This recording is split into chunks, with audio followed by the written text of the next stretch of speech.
Hello, good day. This is Josh. It's our first snowfall here in southern New York. It was dry for a long time. It's been months without rain, and then it rained for a couple days straight. We woke up this morning. It's turned into snow. To my daughter's chagrin, not enough to delay school. But we'll see what effect it has on my flight to Seattle that I'm supposed to take later this evening. We'll see.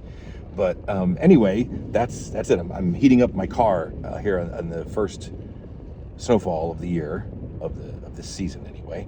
So I saw a movie.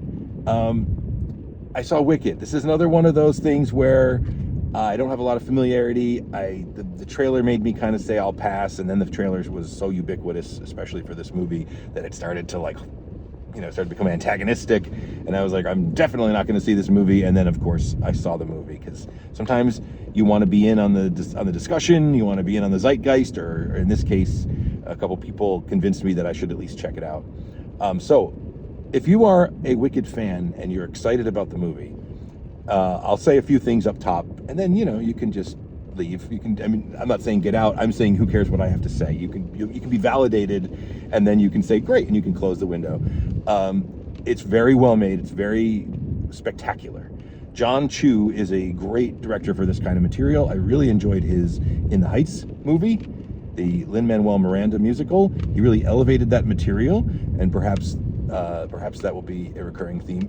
But he's really good, and this movie is spectacular. There's some numbers and some sequences in Wicked that are really something, that are really big and colorful and exciting. There's fun people in it, Jeff Goldblum and Michelle Yeoh and Peter Dinklage and Bowen Yang and others. Like, they're just fun people to see.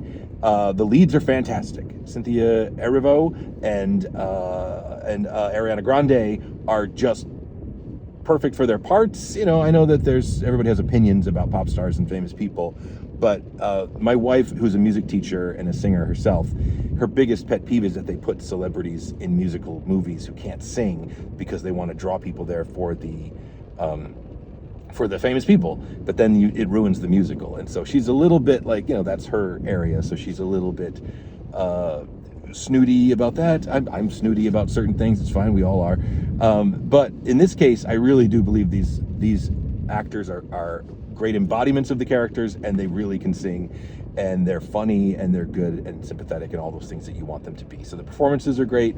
This is a fun time, and on that level, this movie, is a fun time, and the people in the theater when I saw it clearly were having a good time.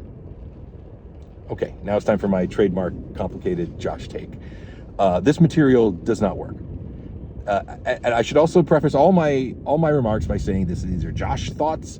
I'm not familiar. I don't know Wicked. This is my first exposure to Wicked. I don't know a song from Wicked. Of course, I just watched a 3-hour adaptation of the first half of Wicked, and I still don't feel like I know a song from Wicked. But I have to just say, there's a problem. There's inherent issues with the material, which could just be that I don't get it, or it's not for me, or I wasn't there for the moment in 2003 or whatever. But then there's also there's so many clashing sensibilities and references and things here, and that's what to me makes this movie a fascinating, weird loaf of stuff. Because what we have here is, we have a musical, we have a very postmodern, early 2000s musical, back when we were really, really deconstructing everything, and everything had to be ironic. It's a post Into the Woods. Into the Woods is one of my, lest you think that I don't like musicals, and that's my perspective. No, I love musicals. I've been in musicals. I love musical movies. And Into the Woods is a great stage musical made into an okay movie by Disney. But this show clearly is influenced by that and wants to be the deconstruction. There's more to this fairy tale story than you think you know. We were so into that back then. That feels a little creaky now, but we'll get back to that. So we have this early 2000s musical based on a book from the 90s that was part of that whole trend of deconstructing fairy tales and whatever.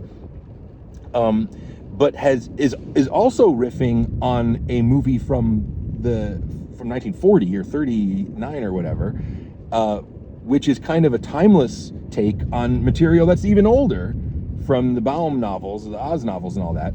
So you already have a jumble of takes on material from different, that are stamped in different eras. Now we have an almost 3 hours long, bloated, post-Marvel cinematic universe building epic movie based on that musical from 2003 that has the spectacle of a giant like event, but then every time they sing, they're singing these very small songs from this little musical. I know Wicked was a big hit, and people again, this is my take. This is how it reads to me. I just don't think the material, the actual musical, written by Stephen Schwartz, who is a legend, he's a great composer, he's great, but this material, just to me, if I saw this as a small stage musical, I might be like, wow, that's really neat. And I know from my friends who convinced me to go see this movie that, you know, the musical does a lot with unwieldy material and makes it work. But now that it's a movie, it almost feels like, well, we can be willfully unwieldy now. We can do whatever. We can have CGI animals and stuff. And so the other thing is that this is a Stealth Part 1. They didn't market this movie as Part 1. They marketed it as Wicked. And then you see it, and the title comes up, and it says Part 1, and it ends with To Be Continued. And from what I know, which is very little about this musical, all the good stuff is in the first half. And they managed to make a Part 1 that's like as long or longer than the whole musical was. So I don't know what they're going to do. I don't have the knowledge and the familiarity with the original to know what they added. You know, there's a bunch of stuff with CGI talking animals that I don't know. I wonder how they would have handled that on stage. Maybe that's the new stuff, or maybe it's not. I don't know. Peter Dinklage is a goat in this movie. So ultimately, I enjoyed watching. It's very entertaining. Ariana Grande is hilarious. Cynthia Erivo is very compelling, incredibly compelling. She's great. There's cute cameos for the Broadway fans, and there's lots going on. But boy, is it convoluted. Boy, does the music and the singing and the stagey stuff clash with the big blockbuster aesthetic. It just does not come together into something that I enjoyed. I didn't mind it, hated it. It wasn't torture, but Part 2 is going to feel like homework. I don't know that, you know, I every time I swear off a movie, I end up seeing it, and sometimes end up liking it. So I'll wait. I'll bide my time and bite my tongue, but we'll see what happens. So I'm sorry if you were excited about this movie and if you loved it. This is just my complicated take. Again, I'm maybe not the right person for this movie, but I like movies and I like musicals and I like entertainment. So I don't have anything against. I'm not going in with any like axe to grind. I wanted to like Wicked. It didn't look like my bag though, and it turned out not to be.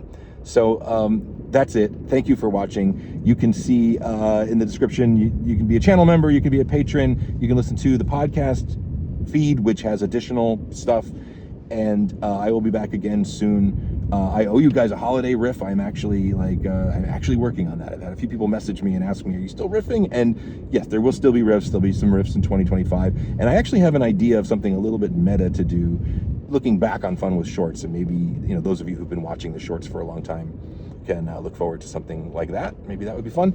Like a retrospective, or maybe I thought maybe a podcast, just going back through the shorts and just talking about them. Maybe that would be horrible. I don't know. We'll see. There's all kinds of things going on, though, and I'm having fun. And I thank you so much for watching today. And I will be back again, which I already said, so I should just shut up. All right. Have a great day. Stay warm. Josh out.